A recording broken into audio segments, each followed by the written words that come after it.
नमस्कार दोस्तों, पीएमसी हिंदी में आप सबका स्वागत है। स्वाध्याय की इस श्रृंखला में हम टीचिंग्स ऑफ बाबा जी की किताब को हम अध्ययन कर रहे हैं। भाग 1 में हमने जाना कि महाअवतार बाबा जी की मुख्य शिक्षाएं क्या हैं, वो क्यों धरती पे आते हैं और किस तरीके से इस पूरी धरती में स्पिरिचुअल रिवॉल्यूशन लाने के लिए वो प्रयास कर रहे हैं। हमने पिछले एपिसोड में भाग 1 में जाना कि महाअवतार बाबा जी की सबसे पहली शिक्षा है सच्चाई, जीवन के सत्य को जानना। दूसरा हमने जाना कि बाबा जी की शिक्षा यह है कि सरलता से अपने जीवन को जीना। आज के भाग 2 के इस एपिसोड में हम बाकी की 3 मुख्य शिक्षाओं को विस्तार से समझेंगे। बाबा जी की तीसरी शिक्षा है प्रेम। अब प्रेम का मतलब क्या है उसको हम समझते हैं। बाबा जी बोलते हैं कि आपके जीवन में जो भी परिस्थितियों में आपने प्रेम पूर्ण व्यवहार नहीं किया है तो आप नकारात्मक कर्मों को स्वागत कर रहे हैं आपके जीवन में। वो उदाहरण के तौर पे बताते हैं कि आप सच में अपने अंदर प्रेम के गुणों को विकास करना चाहते हैं तो आपका व्यवहार कैसा होना चाहिए। सबसे पहले वो बताते हैं कि जिन लोगों को आप जानते हो या नहीं जानते हो उनके प्रति सम्मानपूर्ण व्यवहार करें। दूसरा वो बोलते हैं कि अगर आपके साथ किसी ने अपमान किया है, अपमानपूर्ण व्यवहार किया है तो बहुत ही आसानी से उसे भूल जाए और माफ़ करें। अपने मन में किसी भी प्रकार की बदले की भावना ना लाएं।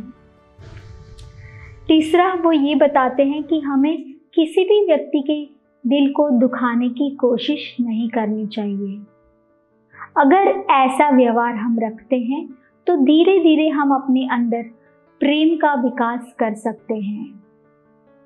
यहाँ पर बाबा जी स्पष्टता देना चाहते हैं कि प्रेम किसके प्रति।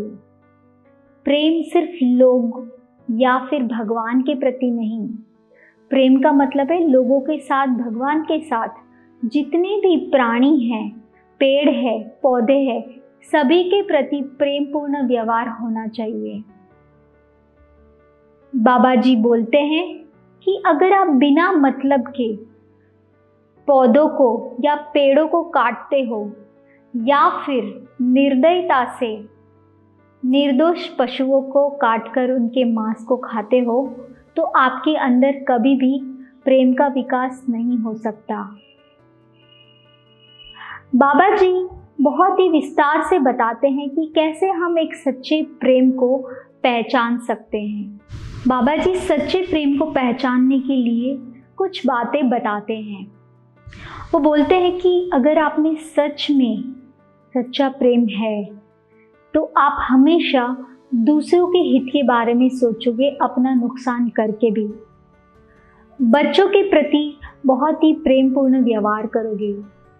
आपके जितने भी रिश्ते हैं उन सभी में आप किसी भी प्रकार का हिंसा का प्रयोग नहीं करेंगे। जो भी काम आप करोगे बहुत ही आनंद के साथ और प्रेम के साथ करोगे। उदाहरण के तौर पे अगर आप एक संगीतकार हो या गायक हो तो आपका संगीत या आपका गीत आपके सुनने वाले सभी लोगों के दिल को छू जाएगा या उनकी आत्मा तक पहुंचेगा। तो कहने का मतलब बाबा जी ये बोलते हैं कि हर व्यक्ति, पशु, प्राणी और सभी के साथ बहुत ही प्रेम पूर्ण व्यवहार हमें जीवन में करना चाहिए। यही चीज़ बाबा जी समझा रहे हैं कि प्रेम का मतलब क्या है। आइए दोस्तों, अब हम बाबा जी की चौथी मुख्य शिक्षा के बारे में जानते हैं जिसका नाम है कर्मयोग। कर्मयोग का मतलब क्या है? कर्मयोग का मतलब है कि मानव सेवा ही माधव सेवा है। इसका मतलब है कि किसी भी कर्म को निस्वार्थ भाव से ईश्वर के प्रति समर्पित होकर करना, भगवान की सेवा करना। यहाँ पर बाबा जी बहुत ही खुश मिजाज में या बहुत ही अच्छी तरीके से समझाते हैं कि भगवान की सेवा का मतलब ये नहीं है कि मन्नत मांगना कि हे भगवान मुझे ये चाहिए, मुझे वो चाहिए।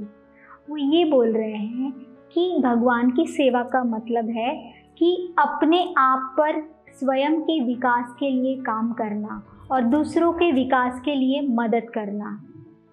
यहाँ पर बाबा जी कर्मयोग का एक और भी मतलब बताते हैं। वो ये बोलते हैं कि भगवान की सेवा का मतलब ये नहीं है कि सिर्फ आध्यात्मिक प्रवचन देना या फिर आप आध्यात्मिक किताबें लिखें। वो ये बोलते हैं कि एक अर्थपूर्ण जीवन धरती पर जीने के लिए मनुष्य को रोटी, कपड़ा, मकान, अच्छी शिक्षा, अच्छा स्वास्थ्य, ईंधन, वाहन, सब कुछ चीज़ों की ज़रूरत पड़ती है। तो लोगों को अच्छे काम करने में मदद करना ही भगवान की सेवा होता है। तो इस तरीके से दोस्तों जो बाबा जी ये बताने की कोशिश कर रहे हैं कि हम सिर्फ प्रार्थना करना, पूजा पाठ करना नहीं है, हम सच में अच्छा कर्म करें और मानव जाति को मदद करें। दोस्तों यहाँ पर ये जो कर्म योग है उसका एक मुख्य बात यह है कि जो भी आप कर्म करते हो उसके पीछे आपकी भावना क्या है, आपका मोटिवेशन क्या है। अगर आप बिना किसी अपेक्षा से कोई कर्म करते हो निस्वार्थ भाव से, तभी वो असली कर्म योग कहा जाता है। इसका मतलब ये भी नहीं है कि हर काम को आपको निःशुल्क करना है। कहने का मतलब ये है कि अगर आप किसी घर के मुखिया हो या परिवार के बड़े हो तो जिस भावना के साथ आप अपने लोगों के लिए काम करते हो उस भावना के साथ कर्म को करना। बाबा जी कर्म योग का महत्व बताते हुए बताते हैं कि इस धरती पर हर इंसान को कभी भी कर्म योग को नहीं छोड़ना चाहिए। कोई भी कर्म करने से नहीं बचे, क्योंकि हर पल हमारी आंखों के सामने मौत खड़ी है। बाबा जी बताते हैं कि इस धरती पर बहुत सारे प्रलय आने वाले हैं। इन प्रलयों को हम नहीं रोक सकते। जो लोग भगवान के प्रति समर्पित होकर कर्म कर रहे हैं वही लोग इन प्रलयों से सुरक्षित रह के बच सकते हैं। दोस्तों महाअवतार बाबा जी कर्म योग को और भी विस्तार से समझाते हैं। वो बोलते हैं कि we are in an age of action, मतलब हम सभी लोग इस धरती पर कर्म करने के लिए आए हैं। वो बताते हैं कि हर इंसान को अच्छे कर्म करना चाहिए, लोगों के प्रति अच्छा सोचना चाहिए, तभी हम अच्छी तरीके से रात को सो पाएंगे और हमें भूख भी लगेगी। बाबा जी बोलते हैं कि अगर आप अच्छा काम करोगे तो आपके जीवन में आनंद रहेगा। अगर आप दुखी हो तो कहीं ना कहीं उसका कारण आपका आलस ही है। आप आलसी हो इसीलिए आप आज दुखी हो। बाबा जी बताते हैं कि कभी भी किसी व्यक्ति को खाली नहीं बैठना चाहिए या किसी की चुगली नहीं करना चाहिए। हर समय अपनी कर्तव्य को पूरी ईमानदारी से निभाना चाहिए। बाबा जी बोलते हैं कि हर इंसान को बहुत ही एक्टिव होना चाहिए, हार्ड वर्किंग या मेहनती होना चाहिए। जितना हम ज़्यादा मेहनत करेंगे उतना ही ज़्यादा ऊर्जावान और शक्तिशाली हम बनेंगे, ऐसा बाबा जी का मानना है। बाबा जी कर्म का महत्व बताते हुए एक उदाहरण देते हैं। वो बोलते हैं कि मेरे आश्रम में जो भी लोग आते हैं मैं उनको बताता हूँ कि कभी भी गांव वाले लोगों को निःशुल्क रोटी, कपड़ा या पैसा नहीं देना चाहिए। अगर हम हमेशा उनको इस तरीके से देंगे तो उनके अंदर अपेक्षा बढ़ जाएगी। जब अगली बार उनको वो चीज़ें नहीं मिलेंगी तो वो चोरी करना शुरू कर देंगे। इसीलिए हर व्यक्ति को मेहनत करके अपनी जिम्मेदारी से जीवन जीने के लिए ही हमें मुख्य बात बतानी चाहिए। किसी को भी बिना श्रम की चीज़ों को नहीं बांटना चाहिए। इस तरीके से बाबा जी बताते हैं कि अपेक्षाओं का माहौल हमें नहीं बनाना चाहिए। बाबा जी कर्म योग को आगे और विस्तार से बताते हुए बोलते हैं कि कि हमारा शरीर बहुत ही स्वस्थ होना चाहिए। अगर हम बीमार रहेंगे तो कर्म कैसे करेंगे? इसीलिए हमारे शरीर को स्वस्थ रखने के लिए हमें अच्छा भोजन लेना चाहिए। अब अच्छा भोजन का मतलब है कि साफ और पौष्टिक भोजन होना चाहिए। भोजन ऐसा होना चाहिए जो हमारे मन को और शरीर को शक्ति प्रदान करे। बाबा जी चाहते हैं कि कुछ ऐसी जगह हो जहाँ पर सब्जियों को उगाया जाए, फिर पकाया जाए और हलवा बनाकर सब्जियों को लोगों को बांटा जाए, जिससे उनको अच्छा भोजन हम दे सकें। बाबा जी बोलते हैं कि मैं पूरी दुनिया के लोगों को स्वस्थ और मजबूत देखना चाहता हूँ। वो बोलते हैं कि मैं लोगों को इतना स्वस्थ और मजबूत देखना चाहता हूँ कि वो ऐसा काम करे कि वो हवा की तेज़ रफ्तार से काम करे। बाबा जी ये भी बोलते हैं कि हर व्यक्ति को निर्भय होकर काम करना चाहिए, कभी भी किसी व्यक्ति को डरना नहीं चाहिए। दोस्तों, अब हम बाबा जी की 5वीं और आखिरी शिक्षा के बारे में विस्तार से समझेंगे। यहाँ पर बाबा जी बोलते हैं कि हमारे अंदर जो भी दुर्गुण हैं, उन दुर्गुणों को हम पहचान कर उनसे ऊपर उठकर हम सुधार करें, स्वयं में सुधार करें।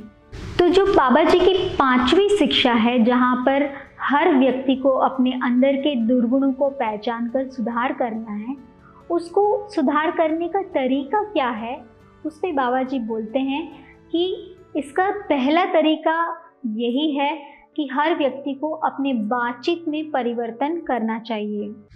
जब आप कोई बातचीत करते हो तो इस बात का खास ध्यान रखें कि सामने वाले को ऐसा महसूस ना हो कि आप उस पर हावी हो रहे हो। बाबा जी बोलते हैं कि अगर आपके व्यवहार में गुस्सा, द्वेष, घृणा, दूसरे लोग और चीज़ों पे अपना हक जमाना, ऐसे जितने भी दुर्गुण हैं, उन सबको हम अच्छे से पहचानें, आत्म अवलोकन करें और उनमें सुधार करें। इसका एक तरीका वो बताते हैं। वो बोलते हैं कि आप आराम से एक जगह पर बैठ जाएं। भूतकाल में, बचपन से लेकर अभी तक या आपके पिछले जन्मों में आपने जितने भी लोग हैं उनके साथ बुरा व्यवहार किया है, वो सारी घटनाओं को एक एक याद करें। हर घटनाओं में गहराई में जाकर देखें कि आपने उनके साथ क्या बुरा व्यवहार किया। जब आप पूरी जागरूकता के साथ अपने बुरे व्यवहार को देखते हो तो अपने अंदर के दुर्गुणों को पहचान पाते हो। फिर एक संकल्प ले कि जितनी बार जिन लोगों के साथ बुरा व्यवहार किया है, आप अगली बार उन लोगों से मिलोगे तो अच्छा व्यवहार करोगे।